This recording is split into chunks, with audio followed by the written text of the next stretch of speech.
I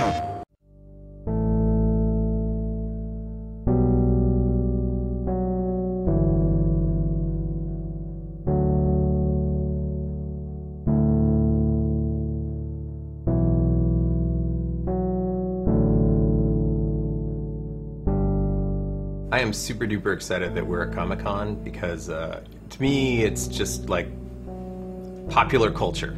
That is it, man. The fact that we're invited to participate is a big deal because it means we're part of popular culture, and if we made the grade to be a part of it, then that's awesome. That means that we're succeeding at making people happy with the game, and that's totally our goal. It's huge. Going to panels and listening to people talk and stuff like that, it's going to be really cool to be like on the other side and finding out that there's enough people out there that really see inFamous as like this comic book come to life.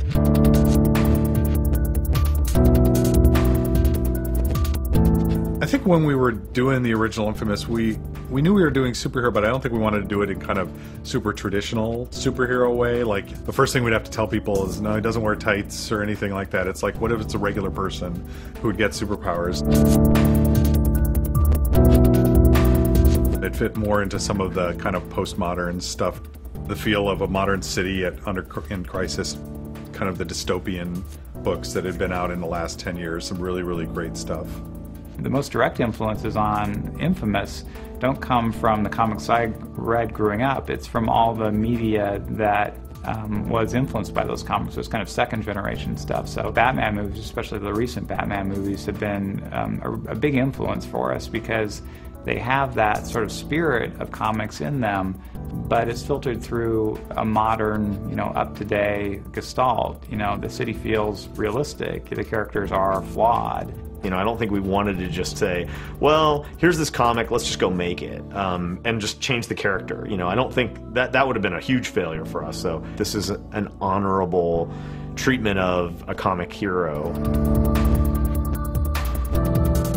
But with a hero that was really designed to make sense and be really fun in the context of a game where you did have choices, important choices, which we always felt were part of becoming a superhero. inFamous was the first game we'd really made where we were making a game for ourselves in some sense. We have so many comic fans here. It was fun to make a game where you were really trying to do a game that people like you would enjoy. For me, it was escapism. I grew up in a real small town. It's really tough to get this sense of bigness.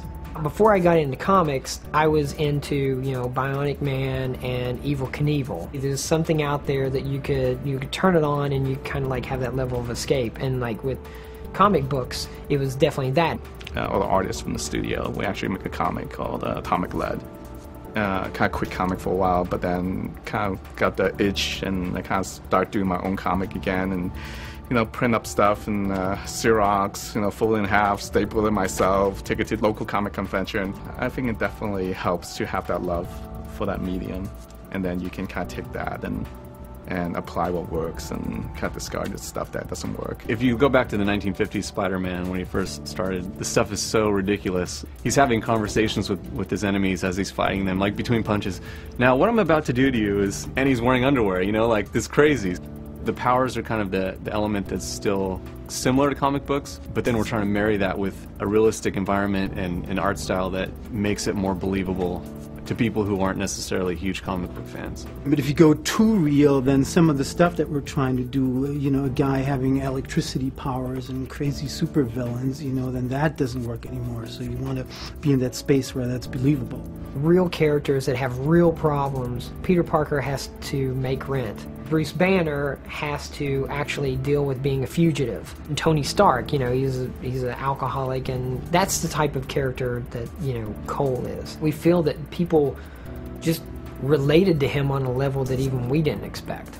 I think that the kind of the history of video games made out of existing heroes was one of the reasons we decided to go with an original IP. They've had a mixed bag. It has a whole bunch of expectations and limitations that have been built into its universe. You know, you take Superman as an example. The guy has unlimited power. And if you're going to build it out of that character, it's like, well, kryptonite harms him, but otherwise, what is he not going to do, you know? It's very difficult to make a video game where that's really fun. Video games suck at that. They only succeed if they bind you into space, play space. In inFamous 2, you just basically have the expectations of staying true to the characters that, you know, you originally created. So you get to capture a lot of that rawness that you don't get when you're trying to stay true to an existing established character, you know. But here we get to just, you know, create what we want, which is awesome. But to really improve and get to the kind of the next level, be willing to throw away your old stuff and start over. There was a lot of splatter work done in the first one. I mean, literally every page was just a big wet splatter everywhere, and I felt that worked really well in an urban city. In Mirai, it just didn't seem like it would make as much sense, you know. I kind of wanted to capture a little bit more of what this New Orleans-ish kind of city would look like, so just kind of removing a lot of the wet splatters and going more for a watercolor look as opposed to more traditional comic book coloring. I've seen some graphic, cut scenes where, somebody hit them and it's like kapow, and you see the word kapow. The direct reference with the border or the panels and the word balloons and stuff. It's really an element of the printed medium. Some of those things doesn't really apply. This is an evolution of, taking something that printed and now seeing it, in motion and with sound.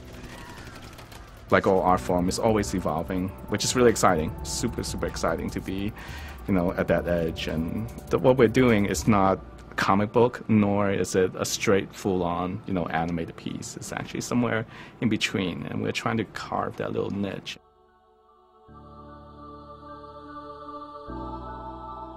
There's an experience that everybody wants to have, which is to be a superhero. If we can make a game that lets you be that superhero and own that experience, that's really my objective. And I think we are probably still the underdog, of the whole thing. Marvel and DC and Batman, Spider-Man, all those guys have years and years of history of kind of ingrained into the modern culture. So we're just trying to, put our notch on it.